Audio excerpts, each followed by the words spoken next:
Shalom, Bapak, Ibu, dan Saudara terkasih. Salam sejahtera untuk kita semua. Jumpa lagi dengan kami dalam program Aku Suka Menuturkan, yang kali ini dipersembahkan oleh Komisi Pelayanan Masyarakat dan Tim Kebangsaan. Di hari kemerdekaan ini, tak terasa bangsa Indonesia sudah berumur 76 tahun. Dan tak terasa pula bangsa kita mengalami banyak perubahan dan kemajuan dalam mengisi kemerdekaan. Saat ini kita hidup di era kemerdekaan. Kita patut bersyukur karena kita tidak mengalami memanggul senjata, berperang, mengusir penjajah. Namun kita mempunyai tanggung jawab yang besar untuk memelihara, mempertahankan, dan mengisi kemerdekaan ini. Rasa cinta terhadap tanah air dan jiwa untuk selalu bersatu adalah modal untuk Indonesia lebih tangguh. Bapak, Ibu, Saudara yang terkasih, di awal kita tadi sudah menyaksikan anak-anak kita tampil dengan penuh semangat dan ceria membawa bendera merah putih. Hal seperti inilah yang harus kita tanamkan kepada anak-anak kita sedari awal. Kita sebagai orang tua mempunyai kewajiban untuk menanamkan rasa cinta terhadap tanah air. Dan kita akan melihat proses anak kita tumbuh dewasa yang nantinya akan menjadi pemuda-pemudi dengan jiwa nasionalisme yang kuat. Di acara ini saya tidak akan membahas tentang peran dari para pendahulu kita, para pahlawan kita yang telah gugur. Namun, mari kita merenungkan kembali tentang kondisi bangsa kita saat ini yang sedang mengalami wabah, yaitu virus corona. Karena sesungguhnya makna kemerdekaan di saat-saat seperti ini adalah berjuang melawan pandemi. Oleh sebab itu, Bapak, Ibu, dan Saudara yang terkasih, di episode kali ini kita mengambil tema peran orang Kristen terhadap bangsa dan negara dalam menangani COVID-19. Jangan jadikan pandemi ini sebagai penghalang kita. Sebagai orang percaya, kita tetap harus mempunyai rasa optimisme di saat pandemi seperti ini. Dan kita harus berperan serta dalam berkreasi dan selalu menebarkan kasih. Banyak hal yang bisa kita lakukan untuk membantu sesama kita, dimulai dari keluarga kita, lingkungan kecil kita, lingkungan masyarakat, dan lebih meluas lagi. Ada contoh menarik apa yang sudah dilakukan para pemuda gereja di saat pandemi seperti ini. Mereka peduli dengan lingkungan sekitarnya, lingkungan sekitar gereja.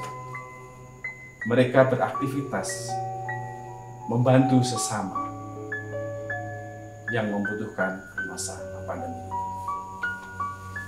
Nah, Bapak, Ibu, dan Saudara yang terkasih, mari kita lihat tayangan berikut ini.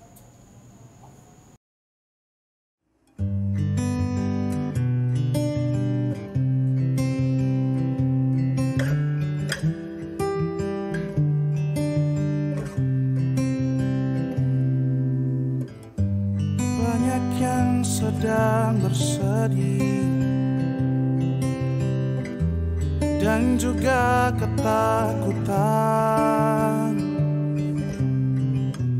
Wajar bila semua begitu, tapi kita harus ingat masih ada Tuhan. Banyak yang sedang bersedih dan juga ketakutan. Wajar bila semua begitu, tapi kita harus ingat masih ada Tuhan. Sabarlah, semua akan berlalu. Jaga keluarga dan orang tersayang. Tetap di rumah dan berdoalah. Semoga Tuhan pulihkan dunia ini, terlebih khusus Indonesiaku tersayang. Sembuhlah bumiku, sembuhlah bumiku, sembuhlah bumiku.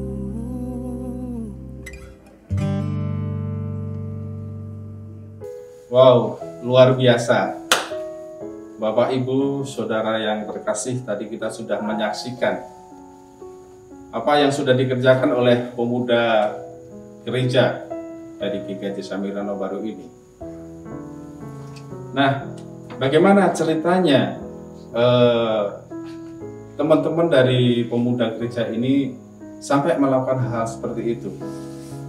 Di samping saya sudah ada salah satu dari mereka yang akan saya ajak bincang-bincang tentang kegiatan tersebut. Oke, kita sapa Mas Bingar. Ya, selamat malam, Ya, Pak Koko, malam. Bapak Ibu, saudara Halo. semuanya. Ya. Halo. Mas Bingar, Apa? langsung aja lah. Saya mau bincang-bincang ya tentang kegiatan apa saja ini yang sudah dilakukan dan dari kapan kegiatan itu dilakukan. Ya, baik, terima kasih Pak Koko. Jadi kegiatan yang kami lakukan tadi seperti yang sudah ada dalam video. Jadi ada kegiatan membagikan sembako, juga ada kegiatan membagikan nasi bungkus Pak Koko. Jadi Ya.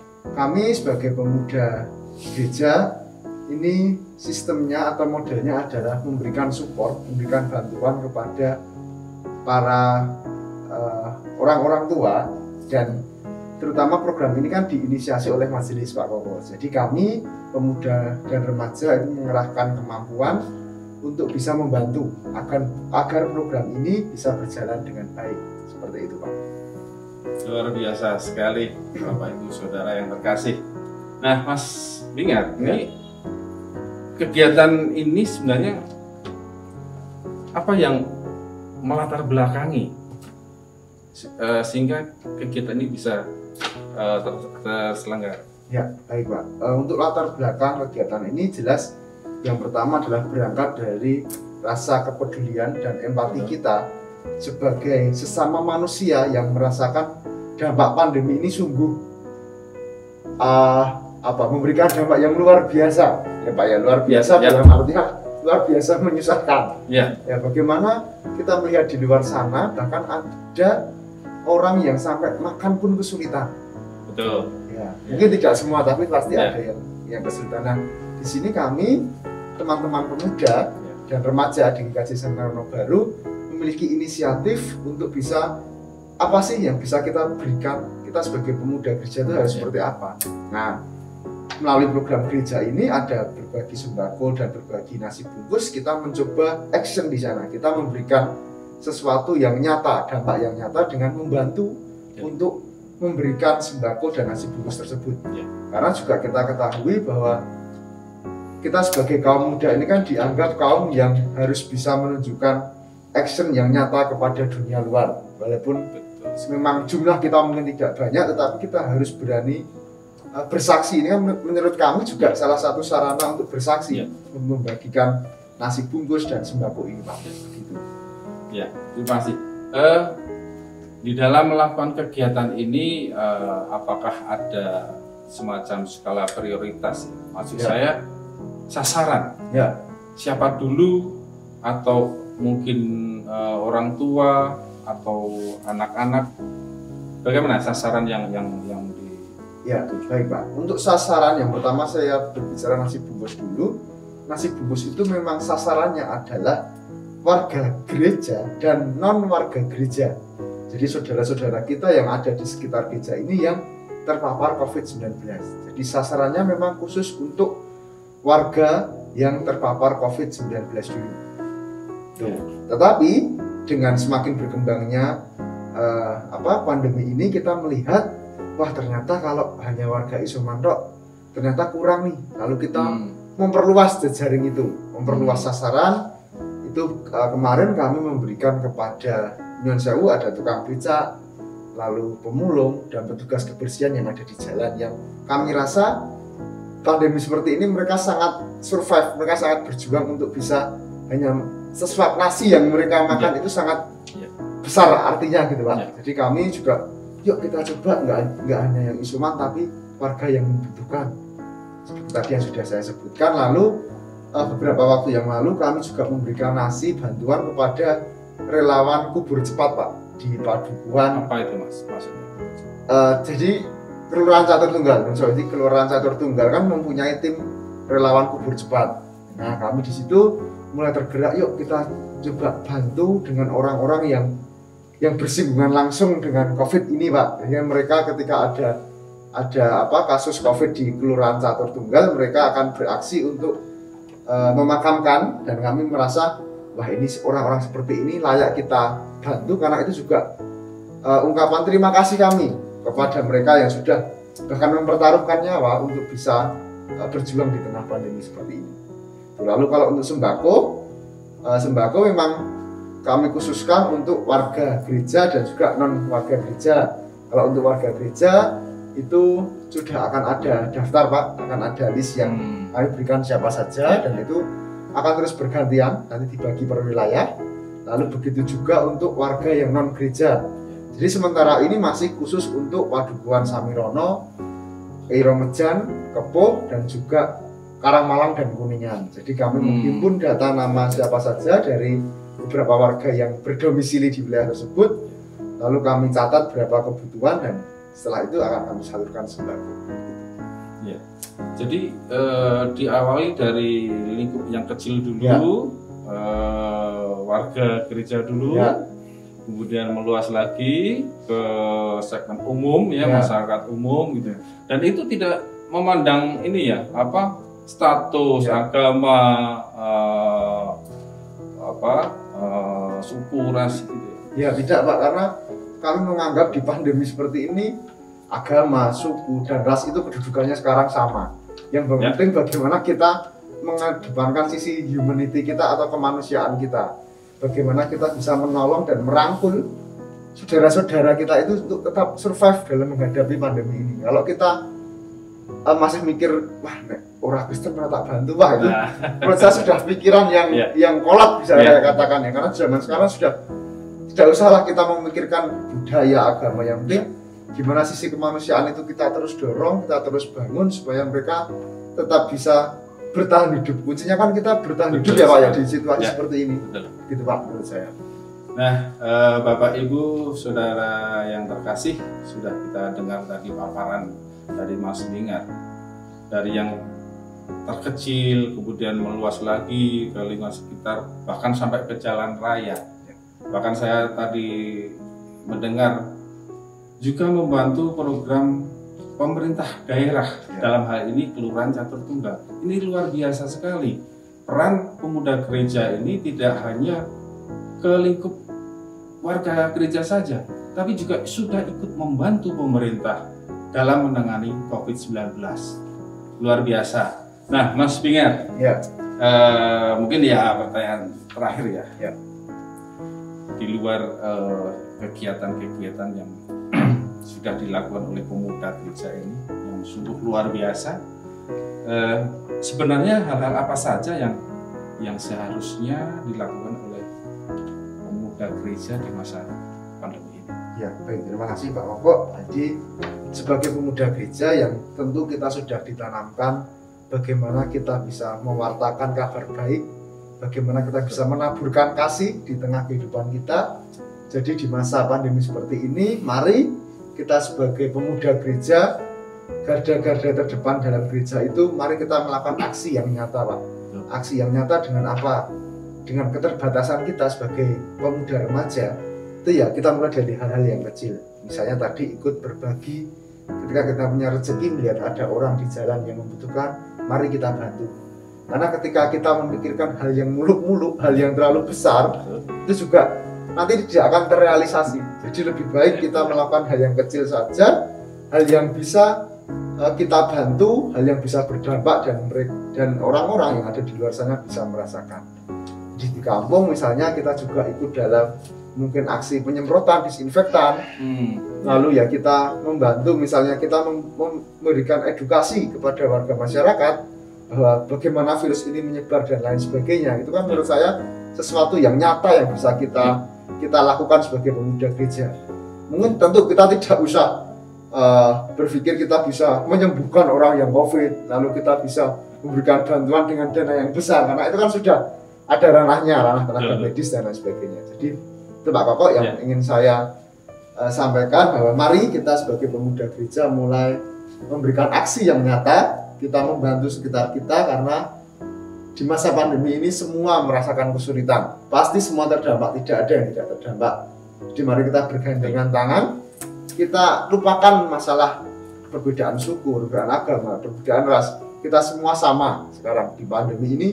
Wong COVID tidak menyerang wong sing Kristen dan non-Kristen. Nggak milih-milih orang kaya, orang miskin, semuanya kena, Pak. Nah, terus kenapa kita harus memikirkan seperti itu? Nah, sekarang sudah saatnya kita memberikan aksi nyata. Mari kita lebih membuka mata kita bahwa kita sebagai pemuda gereja itu harus berani action, harus berani menebarkan kasih di tengah sekitar masyarakat, Pak.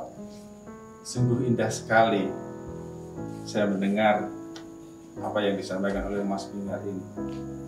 Tidak hanya sekedar membagi-bagikan makanan dan sebagainya, tapi ada unsur edukasi yang mereka lakukan. Mereka juga menanamkan atau memberikan pengertian pada masyarakat sekitar, masyarakat luas tentang penularan virus ini.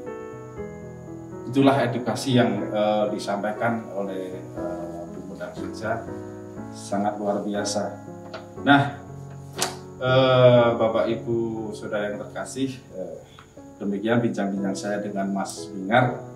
Semoga kegiatan yang dilakukan oleh pemuda gereja ini bisa bermanfaat untuk masyarakat sekitar di masa pandemi ini.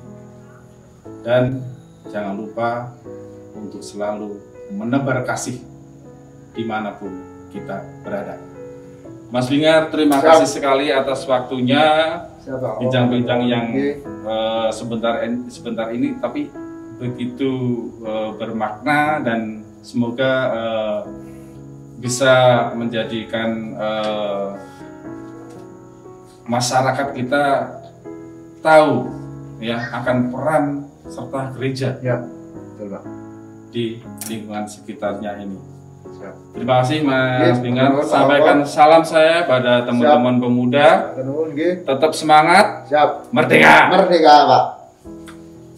Bapak Ibu Saudara yang terkasih, sebentar lagi saya akan mengajak untuk berbincang-bincang dengan seorang tokoh yang peduli dan sangat dekat dengan rakyat kecil.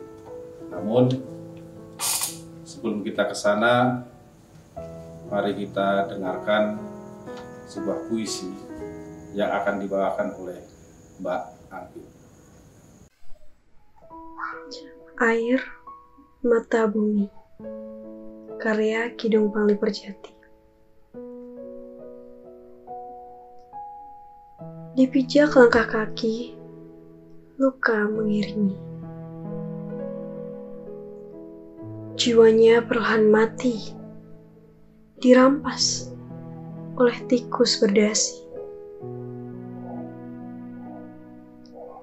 hidup terus-terusan dieksploitasi oleh aktor nir empati. Dan kemerdekaan tak lagi suci. Perayaan hanya ironi.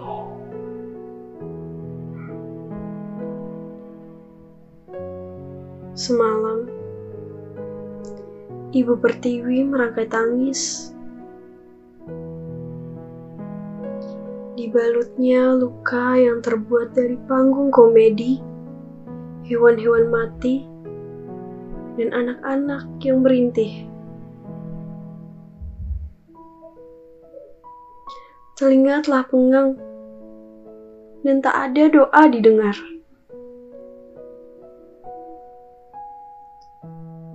Di negeri yang ingin mati, yang kita punya hanya diri sendiri. Bapak, Ibu, Saudara terkasih, perlu saya sampaikan siapa beliau ini, bahwa Mbak Esti ini dari tahun 1999 sudah menjabat DPR Kabupaten Sleman hingga tahun 2004. Begitu ya Mbak Esti? Iya, terus. Kemudian periode berikutnya 2004 sampai 2009 menjabat anggota DPR tingkat provinsi, DPRD tingkat provinsi, iya, betul. DIY. Iya.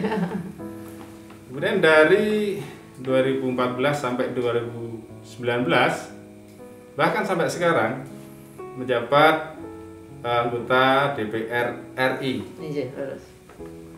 Nah, itulah sekelumit karir beliau yang berarti berapa tahun itu ya Mbak? Ya, tidak terputus 5 periode dari tahun 99 sampai saat ini 2021. Berarti 22 tahun menjadi anggota legislatif. Anggota legislatif luar biasa. Iya. Nah, saya kira banyak sekali ya Mbak kegiatan-kegiatan Mbak Esti saat ini, baik di Jogja maupun di Jakarta. Itu pasti menguras energi pastinya ya. Saya dengar dari pagi selesai sore bahkan sampai malam hari, sangat menguras energi. Nah, yang ingin saya tanyakan, bagaimana ini Mbak Esti cara membagi waktu dan untuk menjaga kesehatan dan kebugaran? Iya. Jadi aktivitas menjadi anggota legislatif sejak dari kabupaten dan sampai dengan RI saat ini, Mas Koko, saya kira sudah 22 tahun ya. Sebelumnya tentu aktif di partai politik, artinya sudah berpuluh tahun saya terjun di dunia itu. Dan memberikan banyak pengalaman terhadap kami.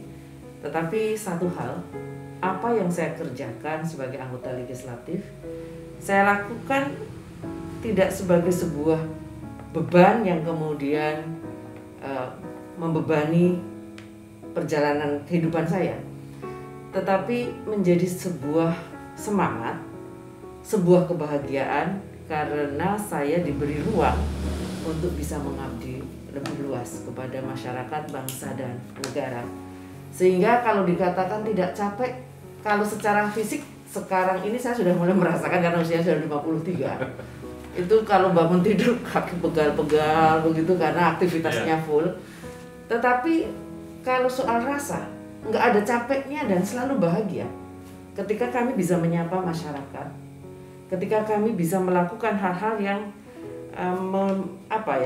sekecil apapun itu mencoba kita lakukan, kalau itu bisa menolong seseorang, bisa menolong masyarakat, ataupun ketika di Jakarta bisa secara aktif mengikuti kegiatan-kegiatan untuk membuat kebijakan yang terkait dengan masyarakat secara luas, termasuk terakhir ketika kami masuk menjadi anggota Pansus Otsus Papua. Jadi untuk menjaga kebugaran, ya saya kira saya ini makan nggak ada yang pantang.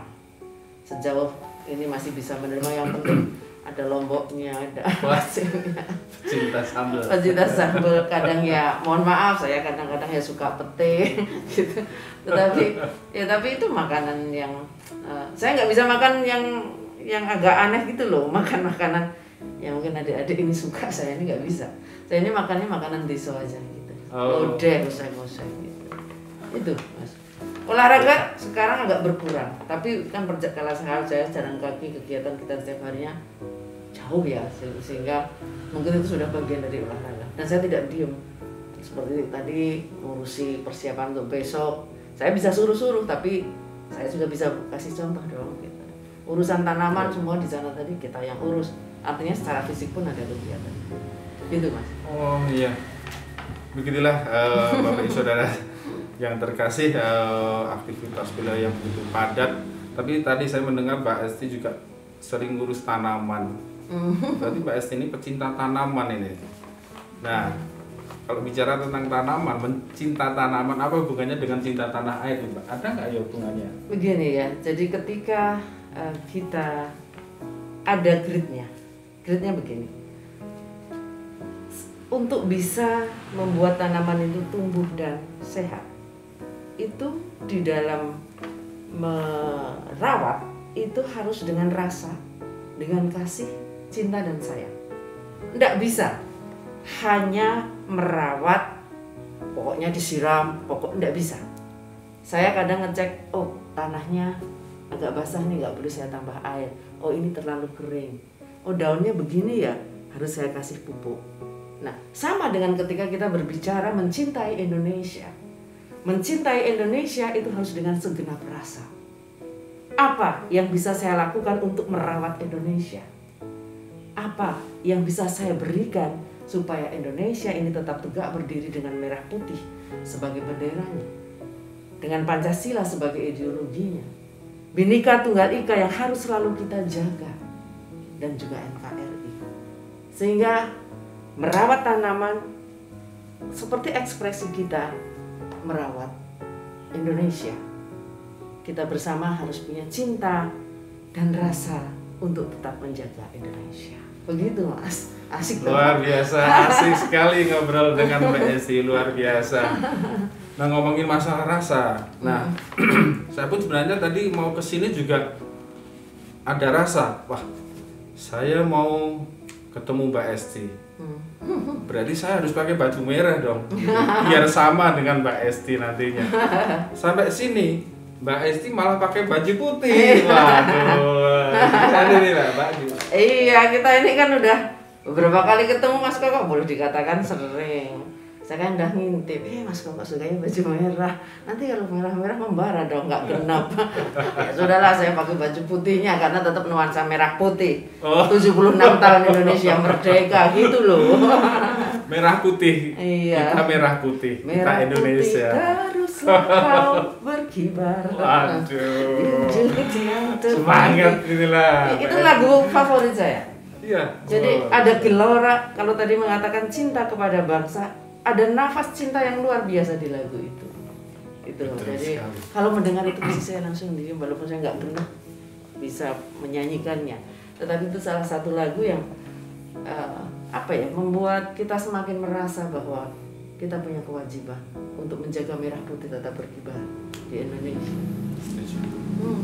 Setuju sekali. Nah, Bapak Ibu Saudara terkasih, baiklah kita mungkin akan lebih masuk lagi bincang-bincang kita dengan Mbak Esti sesuai tema kita dalam program Aku Suka Menuturkan, bahwa tema kali ini adalah peran orang Kristen terhadap bangsa dan negara dalam menangani COVID-19. Nah, kita masuk bincang-bincang dengan Mbak Esti. Kita akan membicarakan mungkin tentang kondisi saat ini, di mana tidak hanya Indonesia tapi dunia terguncang dengan adanya virus COVID-19. Indonesia juga terdampak. Nah, kita sebagai orang Kristen harus bagaimana? Mari kita lanjut bincang-bincang kita dengan Mbak Esti. Mbak Esti, mengenai aktivitas saat ini ya, selama pandemi, karena Mbak Esti ini juga banyak kegiatan dalam bidang sosial kemasyarakatan. Apa yang sudah Mbak Esti lakukan ataupun yang akan dilakukan?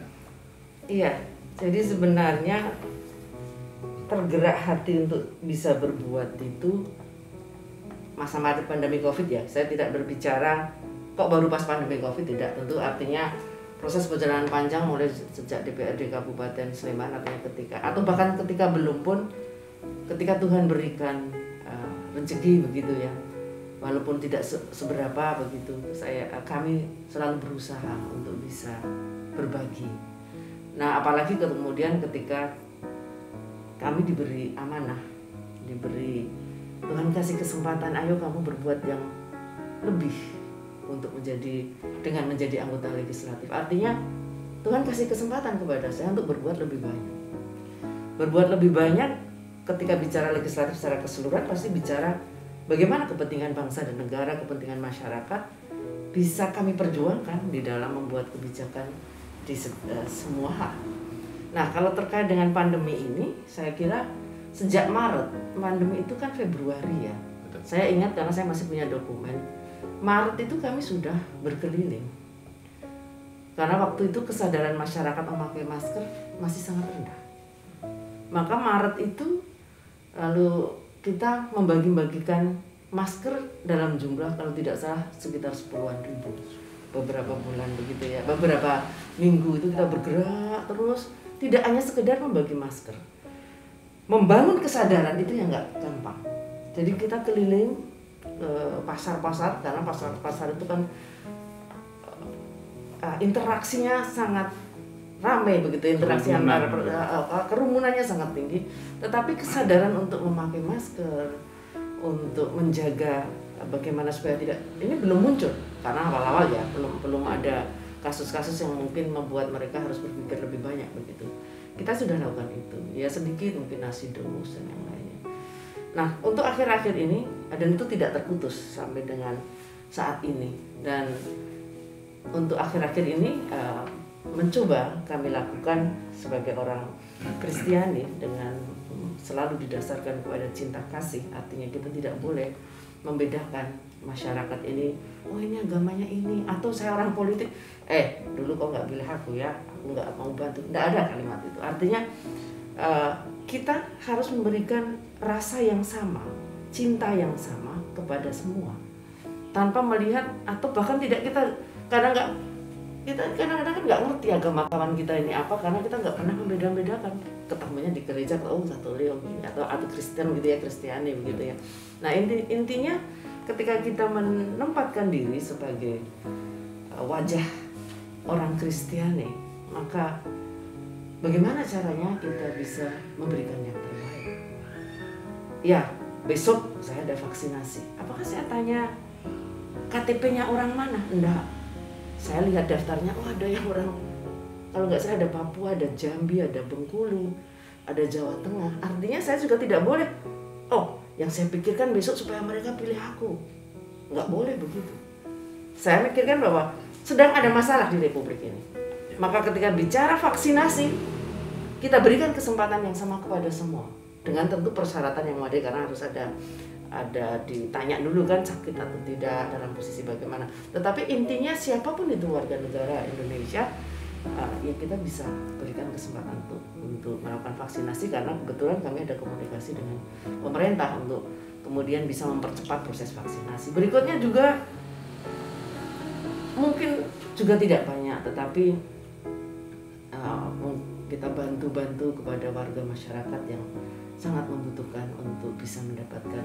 Waktu itu kan belum ada pembagian sembako yang gencar seperti sekarang. Ya, kita ada sembako, lalu sempat juga dulu kita beli sayuran beberapa kol gitu ya. Kan waktu itu kol sayuran sempat agak ini ya, sana juga kesulitan menjual, masyarakatnya juga kesulitan untuk membeli karena situasi.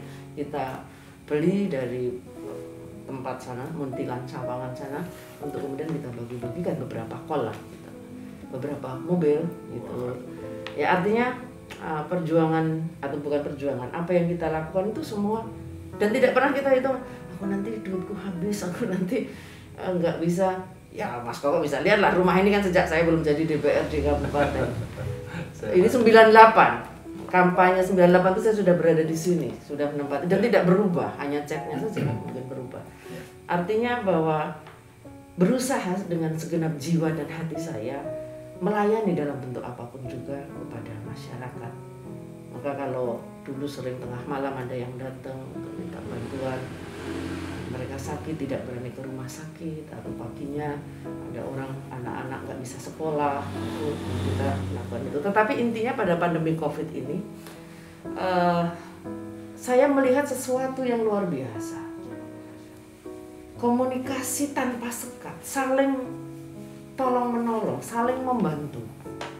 Seperti apa contohnya? Ketika orang-orang Kristiani mempunyai fasilitas yang bisa digunakan untuk isoman, diberikan tempat itu dengan gratis, orang bisa isoman di situ, makan di situ tanpa ditarik apapun. Apakah itu menanyakan juga agamanya? Tentu tidak. Sebaliknya juga begitu. Orang-orang Kristiani yang sedang kesulitan di suatu tempat ditolong oleh orang-orang yang bukan orang Kristiani, tetapi itu merasa ada keindahan yang tercipta, sebuah harmoni sebagai sesama.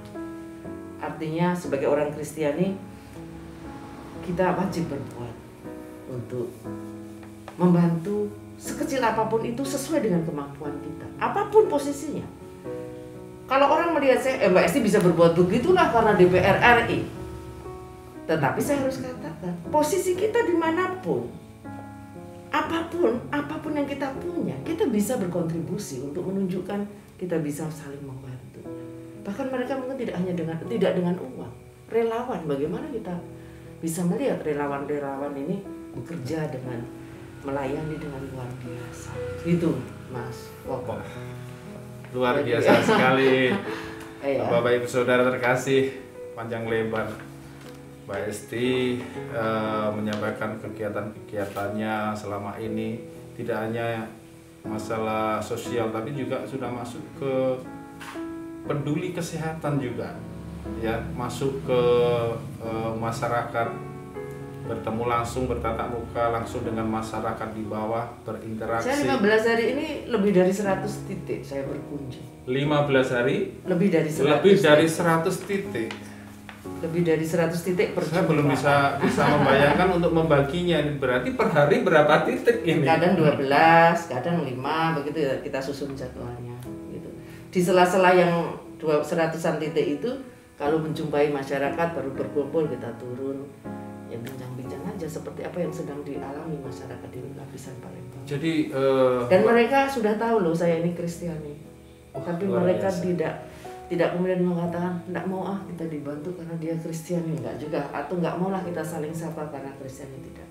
Di handphone saya ini banyak, karena saya memang kegiatan di melawan intoleransi dimanapun, tidak sebatas di DIY ya, itu sejauh bisa kami lakukan pendampingan dan komunikasi dengan mereka-mereka yang ada di jauh di sana, ya kita lakukan gitu. Makanya ada peristiwa itu nggak bisa ibadat, nggak bisa ini, itu menjadi salah satu dorongan yang memang ya sudah itu harus kita lakukan. Tidak hanya tidak bisa ibadatnya orang Kristiani loh. Yeah. Ketika ada kelompok masyarakat lain yang juga melakukan dipinggirkan lalu tidak bisa melakukan aktivitas agamanya misalnya gitu ya, kita harus berperan apapun agamanya. Jadi kita berkontribusi sebagai warga Kristiani tonggak untuk bisa tetap kokoh berdirinya Indonesia dengan Pancasila sebagai ideologi. Menempatkan diri kita di situ. Jangan diam. Ya. Jangan diam ketika ada peristiwa-peristiwa yang mungkin mestinya kita bisa bersuara dan berkuat. Gitu Mas. Ya. Luar biasa sekali. Jadi kemana-mana ya? Pengalaman Mbak sih. Sebenarnya ini bagus sekali. Jadi kemana-mana. Ini kan menunjukkan peran kita sebagai orang Kristen, dan kita meskipun minoritas, kita nggak takut ada Tuhan dalam diri kita. Kita mau terjun ke wilayah di situ ada kasus intoleransi, ada pembubaran gereja dan sebagainya. Ternyata Mbak Esti hadir di situ. Mungkin bisa diambil contoh di mana Mbak Esti yang pernah ada Ya, konflik? sampai sekarang belum selesai. Yang agak jauh itu di Makassar itu ya. Kemudian kalau yang di Tanjung Balai Karimun sudah selesai, sekarang sudah berdiri. Itu bahkan saya berkali-kali sampai datang ke sana nunggui sidangnya gitu. Tanjung Pinang itu saya masih terbebani sampai sahabat saya Pak Relawan namanya meninggal dunia, itu pendirian gereja gereja Kristen GPDI ya, itu belum berhasil. Sampai sekarang saya sudah menghubungi ketua DPRD-nya. Tapi itu tetap menjadi concern kami. Kemudian berita sebenarnya sudah berita lama tapi sedang diolah untuk bisa lebih baik sih di Aceh begitu ya, soal merubuhkan beberapa gereja itu ada kecemasan. Kalau itu saya tidak ke sana, tetapi ada ruang diskusi yang kemudian saling memberikan masukan lalu harus bagaimana begitu. Jadi kalau di Jogja mas sering artinya tapi sekarang sudah mulai turun karena iya jadi ya sampai soal nggak hanya Kristiani ya, artinya kalau saya bicara begini, bicara toleransi itu bicara untuk semua. Jadi seperti kasus di Minahasa, lalu kami juga kontakan bagaimana menyelesaikan gitu. Jadi artinya keberadaan kita ini sekali lagi, jika ada sesuatu yang tidak baik di Republik ini, termasuk ketika orang mulai melupakan bagaimana Pancasila itu harus dipegang teguh sebagai sebuah ideologi bangsa, dan kemudian orang melupakan bendera merah putih tetapi malah memasang bendera yang lain, tidak perlu takut. Karena ketika semua takut, mayoritas diam, itu tidak akan pernah selesai. Dan ketika itu tidak selesai, itu akan semakin menguat. Dan kita tidak mau Republik ini hancur, terpecah-pecah karena persoalan tidak cintanya kita kepada Indonesia seperti yang diwariskan oleh para pendiri bangsa kita. Itu. Setuju sekali. Semangat kita, harus tetap semangat kita. Meskipun dalam masa pandemi ya, kita tetap harus berperan. Kita tetap harus bergerak, jangan hanya tinggal diam. Selanjutnya saya juga melihat Mbak Esti ini kan ada di DPR RI, ada di Komisi 10 dan salah satunya di situ mengurusi tentang pendidikan. Nah, bicara tentang pendidikan, nah terutama dari awal pandemi itu kita sering mendengar keluhan-keluhan dari siswa, bahkan orang tuanya, karena belum terbiasa belajar secara daring, semacam itu. Nah, kemudian ada lagi program-program yang sekarang mungkin masih diampu oleh Mbak Esti, program Indonesia Pintar. Nah, mungkin bisa diceritakan, Mbak. Iya, terima kasih. Jadi kalau soal ini, soal pendidikan, karena memang 2 periode saya berada di Komisi 10, artinya komisi yang membidangi pendidikan. Bagaimana di awal-awal masa pandemi dulu di tahun 2020 kami juga berkeliling di banyak tempat, termasuk di Gunung Kidul, termasuk di kabupaten-kabupaten yang berada di DIY. Memang kita menemukan fakta bahwa ketika dilakukan pembelajaran secara daring, anak-anak ini belum terbiasa ya, jadinya menyerahkan kepada orang tuanya. Yang belajar orang tuanya, yang ngerjakan PR orang tuanya. Kalau kemudian di Indonesia secara keseluruhan memang masih banyak titik yang blank area ya. Tapi kalau di DIY ini masih ada titik yang blank area tapi tidak terlalu banyak. Itu pun juga sudah menimbulkan kesulitan yang mau tidak mau pemerintah juga berkewajiban untuk menyelesaikan persoalan-persoalan itu. Dan saat ini untuk vaksinasi itu kan belum dilakukan secara terus-menerus untuk anak pelajar, khususnya yang usia 12 tahun, karena mungkin ketersediaan vaksin. Saya memang sepakat untuk tunda dulu deh pembelajaran tatap muka sebelum kita punya keyakinan anak-anak sudah aman. Artinya aman itu berarti salah satunya mendapatkan vaksinasi. Nah, kami waktu itu didesak untuk, ada yang mendesak segera ingin buka tatap muka, tapi bagi kami di Komisi 10 persoalan ini bukan persoalan yang sangat ringan. kita tidak mau ada generasi terputus kemudian karena COVID-19. Maka kami meminta kepada kementerian untuk menunda dulu. Dan kami juga mendesak kepada kementerian kepada Satgas COVID, pelajar harus segera didahulukan supaya pelajaran tatap muka termasuk mahasiswa untuk bisa tatap muka.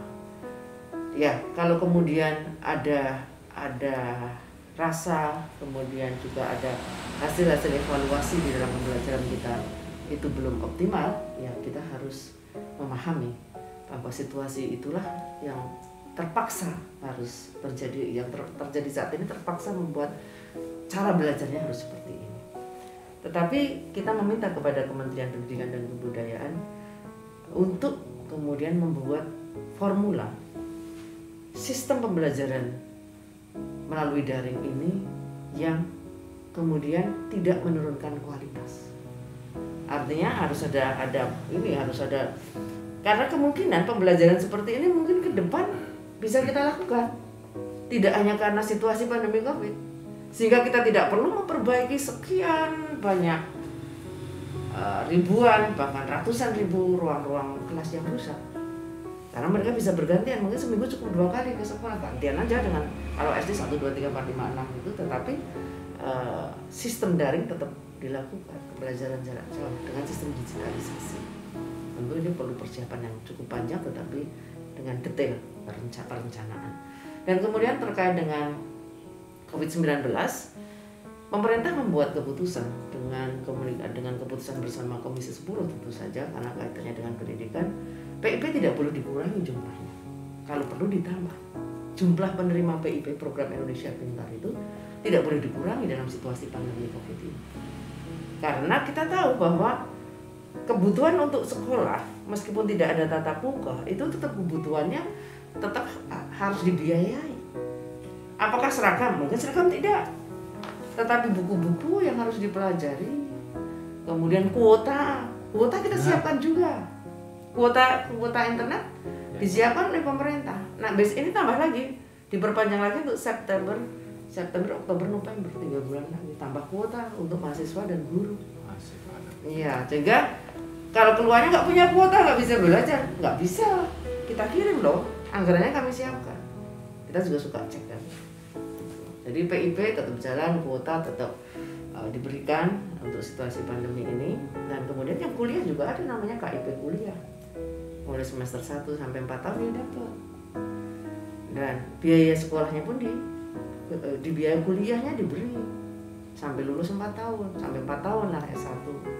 Meski ini juga harus menjadi koreksi kami, tiba-tiba saya mendapat informasi ketika saya sebagai anggota DPR RI punya jalur aspirasi yang itu dilindungi oleh undang-undang. Ada pertanyaan, bahkan ini seorang rohaniwan bertanya, Bu Esti maaf, intinya berapa persen ya yang harus kami berikan kepada tim Bu Esti untuk mahasiswa kami lolos. Nah, saya langsung masih ada tuh WA-nya, saya langsung mengatakan, Bapak, kalau ada staf saya mengatasnamakan EW Inisiatif dan meminta persentase untuk KIP kuliah, saya katakan juga, Bapak sebutkan namanya, sekarang juga saya akan berhentikan untuk tidak bekerja lagi. Nggak ada toleransi terhadap korupsi dalam bentuk apapun menurut saya. Sehingga saya dalam kesempatan ini izinkan saya juga menyampaikan, jangan sampai ada yang kemudian mengatasnamakan Esti Wijayati, anggota DPR RI, meminta persentase dari mahasiswa yang mendapatkan KIP kuliah. Karena gini loh Mas, misalnya aku dapat kuota 500 saja lah. Per bulan mahasiswa itu bisa dapat yang di Jogja ini 1 juta lebih loh untuk uang sakunya di luar SPP-nya. Kalau saya dapat 500 kuota, kalau satu orang saya ambil 100.000, mesti mau kok. 1 juta tak ambil 100.000 per bulan, 500 orang 50 juta per bulan. 50 juta per bulan. Mereka tidak merasa kehilangan, mau sudah ditolong kuliahnya gratis kok. Tapi saya mengajarkan kepada seluruh staf saya dan mereka sangat paham. Maka ketika tidak lewat saya ada yang bertanya itu pun malah di forward ke saya, anak-anak juga sudah bisa menjawab bahwa Ibu Esti dan tim tidak pernah melakukan itu. Kalau ada yang melakukan itu, sebutkan namanya, akan kami sampaikan kepada Bu Esti untuk kami berhentikan. Gitu Mas. Jadi ya ini juga bagian dari ini loh. Ya, kita juga harus menunjukkan. Betul. Ini kita orang Kristiani harus mampu menunjukkan hal-hal baik, sehingga rasa terhadap sesama mereka tidak lagi memandang Kristiani nggak mau udah berteman dengan dia dengan konotasi yang tidak baik begitu ya. Ya meskipun 1-2 mungkin ada, saya kira itu bukan karena agamanya tetapi karena pemahaman yang salah di dalam kehidupan. Oh ya, Bapak Ibu Saudara terkasih, demikian penjelasan dari Mbak Esti ya, selaku anggota DPR RI. Kiprah beliau juga turut membantu untuk mengangkat pendidikan di Indonesia, dan dari cerita beliau juga beliau mengajarkan kepada staf-stafnya, awas jangan korupsi. Itu yang saya tangkap dari beliau. Juga Mas, dan mensyukuri apa yang sudah diberikan Tuhan kepada kita melalui tangan siapapun itu juga. Begitu. Hebat, luar biasa. Inilah wakil rakyat kita. Nah, sebelum kita mengakhiri bincang-bincang kita dengan Mbak Esti, masih ada satu pertanyaan lagi yang akan saya sampaikan Mbak Esti. Mbak Esti, saya sering melihat aktivitas Mbak Esti baik di lapangan, saya melihat sendiri, atau di media sosial. Sering saya melihat kegiatan Mbak Esti itu, Mbak Esti mengenakan kebaya. Nah, dan saya mendengar saking cintanya Mbak Esti pada kebaya, Mbak Esti membentuk sebuah kelompok perempuan namanya Kebaya Metal. Laskar Kebaya Metal. Oh, apa ini? Nah, mungkin bisa diceritakan tentang hal ini dan pesan-pesan apa yang akan disampaikan Mbak Esti tentang kebaya ini, terutama untuk kaum muda milenial. Ya, begini Mas Koko. Jadi saya ini senang melihat orang pakai kebaya, anggun, tertata, dan pasti saya membayangkan kalau orang sudah berkebaya itu pasti secara tidak sadar ataupun dengan kesadaran penuh menghindari hal-hal yang tidak baik. Di samping tentu saja ini bagian dari kebudayaan kita, warisan-warisan leluhur kita. Tapi mohon maaf, hari ini saya tidak berkebaya, saya harus jujur. PPKM ini membuat berat badan saya tambah 4 kilo. Dan kebaya saya banyak yang sesak Mas. Jadi saya udah coba-coba. Aduh, ya sudahlah. Ini bukan karena saya saya makannya juga gitu-gitu saja, tetapi karena ternyata membuat saya. Ya. Jadi kemudian kita melihat bagaimana busana itu kalau dikenakan memberikan aura sendiri bagi perempuan. Sehingga sangat banyaklah kebaya saya, walaupun murah gitu loh Mas. Saya ini bukan pecinta barang mahal, saya ini pecinta barang yang enak dipakai, nyaman. Saya jahitkan, ada yang kain, ada tuh masih ada suka saya pakai juga kalau nggak sesak. Semeternya 20.000 gitu, jahitkannya 60-70.000 sampai 100.000 gitu Mas ya. Tetapi saya ingin mewujudkan kecintaan saya kepada budaya, khususnya budaya Jawa, karena saya orang Jawa gitu. Sehingga saya juga merasa kok kalau saya pas pakai kebaya gitu mau mampir-mampir di Jakarta, saya juga pakai kebaya ya. Ini kan ke kantor. Pokoknya pas nggak gemuk aja dah. Ini pas gemuk jadi susah. Kebaya saya juga pakai ke kantor. Itu ada hal yang walaupun suara saya terkeras gitu ya. Kalau ngomong saya mungkin dengan intonasi yang berbeda. Tapi itu mampu mengerem beberapa, mungkin pengen jajan itu nggak enak juga lah kita pokoknya mampir-mampir ke situ gitu.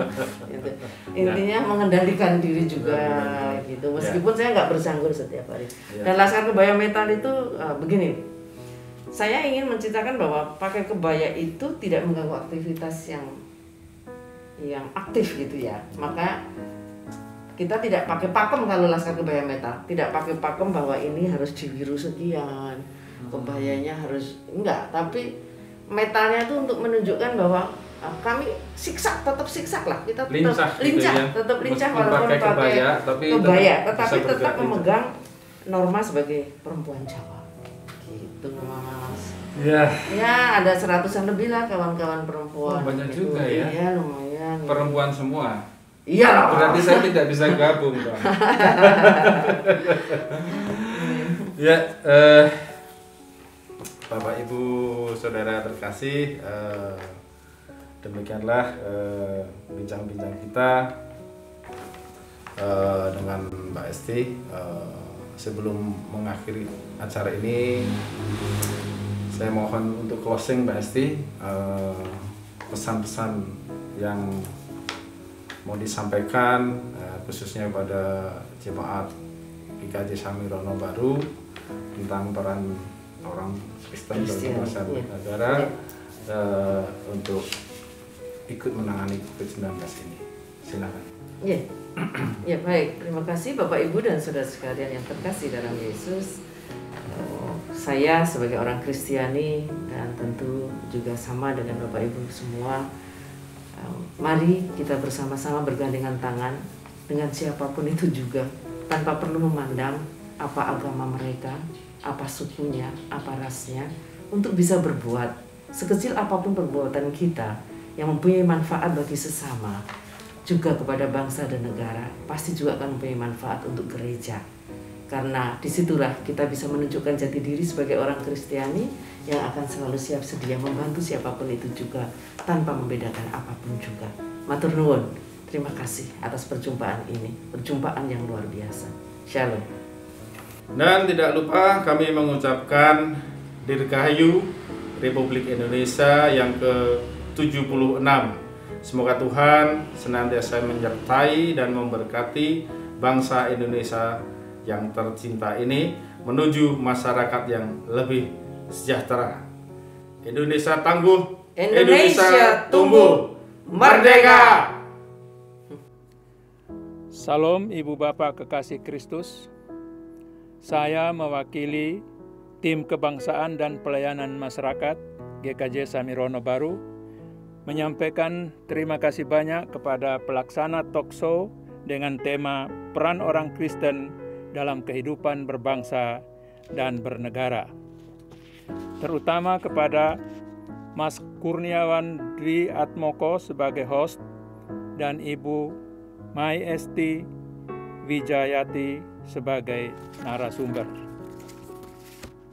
Acara talkshow ini berada dalam program Aku Suka Menuturkan di Gereja Kristen Jawa Samirono Baru. Marilah kita menjadi bara api yang menjaga nyala api kemerdekaan tetap berkobar selamanya. Merdeka!